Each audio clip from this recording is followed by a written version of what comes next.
fête de Shavuot à Jérusalem. Une foule est rassemblée là, des pèlerins de tout l'Empire romain. Il y a là des hommes de partout, et des femmes bien sûr. Ce sont des Juifs. Ils sont dispersés dans tout l'Empire, mais pour les fêtes, ils reviennent, pour les grandes fêtes. Et là, c'est la fête de Shavuot, la fête qui célèbre la réception de la loi par Moïse, le grand Moïse. Il y a un monde partout, des odeurs, des couleurs, toutes sortes, des gens habillés de toute manière, toutes celles qu'on peut imaginer, du plus frustre, du plus simple, une simple robe, un tissage de laine grossier, jusqu'aux plus habillés, ceux qui cumulent les épaisseurs, les voiles de mousseline, les soieries brodées. Et puis, de même pour les couleurs de peau, les façons de se coiffer, les langages. Parce que tous ces dispersés, tous ces juifs dispersés, ils ont adopté les langues des pays où ils sont. Oh, ils comprennent tous l'araméen, ils le parlent encore, mais ils parlent toutes sortes de langages et de langues. Alors, c'est une confusion tout autour de soi, et je ne parle pas des odeurs. Il y a bien sûr les parfums de certaines femmes, mais surtout les odeurs de nourriture, les pains que l'on fait cuire un petit peu à chaque coin de rue, et puis du poisson grillé, de la viande grillée, des légumes aux odeurs fortes, des oignons, des poireaux. Il y a des étalages partout, des odeurs de sueur aussi, parce qu'il y a beaucoup de monde, il fait chaud, on transpire. Mais il y a un endroit où tout est calme. Ce n'est pas dans le temple, oh non. Dans le temple aussi, il y a beaucoup de presse et d'agitation. Non, c'est dans une maison qui est un peu à gauche en montant, à l'angle, quand on vient de la porte dorée. Une grande maison. Sitôt qu'on pénètre à l'intérieur, le calme nous tombe dessus.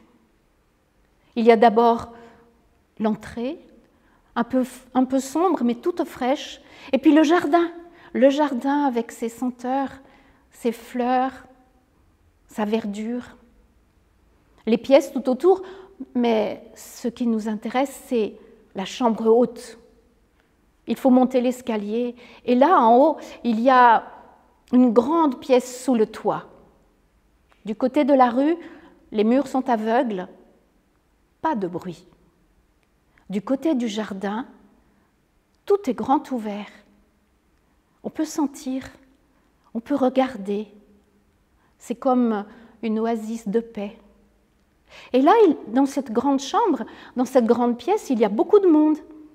Des gens qui vont, qui viennent.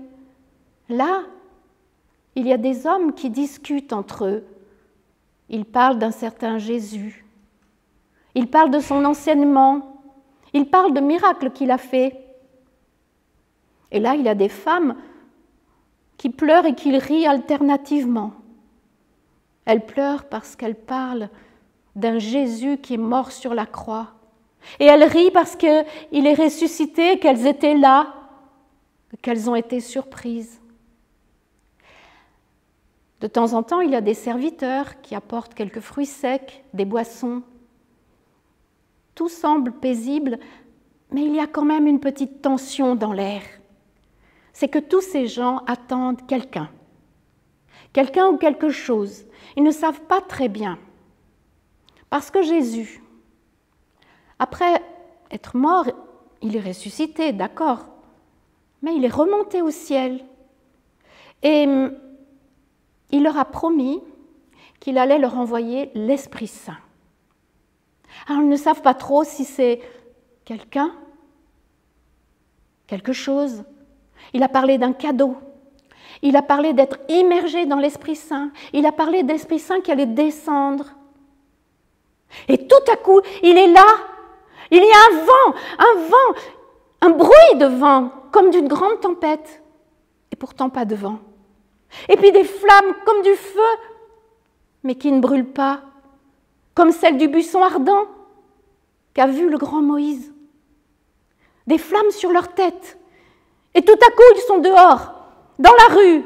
Ils ne savent même pas comment ils ont descendu les escaliers, comment ils sont sortis. Mais ils sont là dehors et ils parlent, tous. Et ils ne savent pas qu'ils parlent, chacun, dans une langue étrangère. Mais autour d'eux, les gens s'interrogent. Chacun les entend dans sa langue. Et pourtant, il y a des gens qui viennent là, des Mèdes, des Perses, des gens qui viennent d'Asie, des gens qui viennent de Corinthe, des gens qui viennent de Rome, des gens qui viennent d'Égypte, des gens qui viennent de partout, de Pamphylie, de Phrygie, de Cilicie. Chacun les entend dans sa langue. Il y en a qui commencent à se moquer. Ils sont pleins de vin doux. Alors Pierre, le compagnon de toujours de Jésus, le bouillant Pierre, il monte sur un banc de pierre qui est juste à côté de la porte d'entrée. Et de là, avec une voix forte, une voix de pêcheur habitué à parler sur les flots, il leur adresse un discours incroyable. Comment des paroles aussi intelligentes, aussi versées dans les Écritures, aussi érudites, aussi cohérentes, peuvent sortir de la bouche d'un homme qui a tout à fait l'air d'être un pauvre pêcheur de Galilée. Et le message qu'il leur explique, c'est que c'est le Saint-Esprit qui est tombé là, et que c'était annoncé depuis des centaines d'années par les prophètes, et que ce Saint-Esprit, il est là pour leur dire que Jésus qu'ils ont crucifié, il est ressuscité, et maintenant il est à la droite du Père, et Dieu l'a fait Seigneur. Et que c'est l'heure maintenant de se repentir. Les gens sont touchés. 3000 se décident là sur l'heure pour Jésus. 3000 se repentent. 3000 veulent le baptême. Et c'est le commencement d'une grande famille. Une famille qui va remplir la terre. Une famille qui s'étend sur le monde depuis 2000 ans. Une famille qui parle la même langue quand elle parle de Dieu. Une famille qui s'appelle l'Église.